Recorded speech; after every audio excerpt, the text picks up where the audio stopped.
Hello guys, welcome back to my YouTube channel. നമുക്ക് crispy ആയിട്ട് പുളപ്പൊരി എങ്ങനെ ഉണ്ടാക്കാൻ നോക്കാം.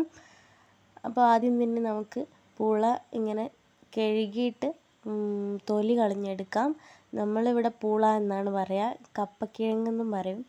അപ്പോൾ അതിൻ്റെ ചിപ്സ് എങ്ങനെ ഉണ്ടാക്കാമെന്ന് നോക്കാം. അടിപൊളിയായിട്ട് നമുക്ക് വീട്ടിൽ തന്നെ ഉണ്ടാക്കാൻ പറ്റും. അടിപൊളി ക്രിസ്പി ആയിട്ട് കിട്ടും കേട്ടോ. നമ്മൾ ഈ പറയുന്നത് പോലെ ഉണ്ടാക്കുകയാണെങ്കിൽ നമുക്ക് ഫ്രഷായിട്ട് വീട്ടിൽ നിന്ന് തന്നെ കഴിക്കാൻ പറ്റും.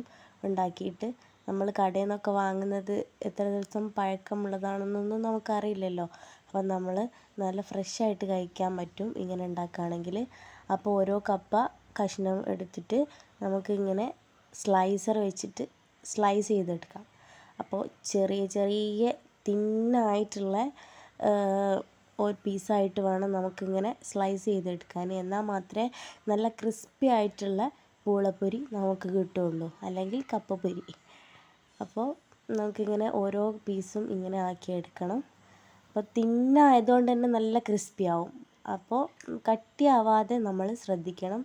ഇതേപോലെ സ്ലൈസർ വാങ്ങുകയാണെങ്കിൽ നമുക്ക് ഈസി ആയിട്ട് ഇങ്ങനെ ചെയ്തെടുക്കാൻ പറ്റും. ഇതിന് വലിയ റേറ്റൊന്നുമില്ല ഈ സ്ലൈസറിന്. നമ്മളിപ്പോൾ അടുത്ത് വാങ്ങിയതാണ്.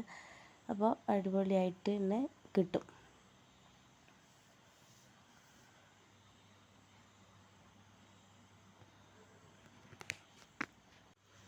ഇനി നമുക്ക് ചൂടായ എണ്ണയിലേക്ക് ഇങ്ങനെ ഓരോന്നോരോന്നായിട്ട് ഇട്ട് കൊടുക്കാം. പെട്ടെന്ന് തന്നെ ആവും കേട്ടോ. സൈഡൊക്കെ ചെറുതായിട്ട് ഗോൾഡൻ കളറായിട്ട് വരുമ്പോൾ നമുക്കിത് കോരി മാറ്റാം. അല്ലാതെ അധികം കളർ മാറുന്നത് വരെ നമ്മൾ വെയിറ്റ് ചെയ്യാൻ പാടില്ല. അങ്ങനെ ചെയ്താൽ ഇത് കരിഞ്ഞു പോകാനുള്ള ചാൻസ് ഉണ്ട്. അപ്പോൾ ചെറുതായിട്ട് ഗോൾഡൻ കളറായിട്ട് സൈഡൊക്കെ ഇങ്ങനെ ആയി വരുമ്പോൾ തന്നെ നമുക്ക് മാറ്റി കൊടുക്കണം. അതേപോലെ ഓരോ പീസായിട്ട് വേണം ഇതിലിട്ട് കൊടുക്കാൻ. നമ്മൾ ഒരുപാട് പീസ് ഇങ്ങനെ പെട്ടെന്നാവാൻ വേണ്ടിയിട്ട് ഒന്നിച്ചിടുമ്പോൾ ഇത് ഒട്ടിപ്പിടിച്ചിരിക്കും, ഒന്നിൻ്റെ മുകളിൽ ഒന്നായിട്ട് ഒട്ടിപ്പിടിച്ചിരിക്കും. അപ്പോൾ നമുക്ക് എന്താ പറയുക, ഒരു ക്രിസ്പിനെസ് കിട്ടില്ല. അപ്പോൾ പെട്ടെന്നാവാനും പണിയാണ്. ഇങ്ങനെ ഓരോന്നോരോന്നായിട്ട് നമുക്ക് ഇട്ട് കൊടുക്കാം.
ആയിട്ട് നമുക്ക് കിട്ടും. പിന്നെ ഇതിൽ നമുക്ക് വേണമെങ്കിൽ ഉപ്പും മുളകും ചേർത്തിട്ട് നമുക്ക് മിക്സ് ചെയ്യാം. കുറച്ച് ഉപ്പ് കുറച്ച് മുളകും പൊടി ചേർത്തിട്ട് നമുക്ക് നല്ല രീതിയിലൊന്ന് മിക്സ് ചെയ്താൽ വേറൊരു ടേസ്റ്റ് കിട്ടും.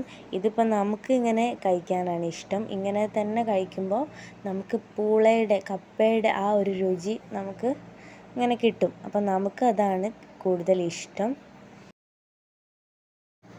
പിന്നെ അതേപോലെ കുട്ടികൾക്കും എരിവില്ലാത്തത് കഴിക്കാനായിരിക്കുമല്ലോ ഇഷ്ടം. അപ്പോൾ കുട്ടികൾക്കും ഇങ്ങനെ കഴിക്കുന്നതായിരിക്കും ബെറ്റർ. നിങ്ങളെ ഇഷ്ടം, നിങ്ങൾക്ക് അതേപോലെ കഴിക്കാം. അപ്പോൾ നല്ല ക്രിസ്പിയാണ്. അപ്പോൾ എല്ലാവരും സബ്സ്ക്രൈബ് ചെയ്ത് ലൈക്ക് ചെയ്ത് ഷെയർ ചെയ്ത് സപ്പോർട്ട് ചെയ്യണേ ഗൈസ്. അപ്പോൾ thanks for watching. Bye bye.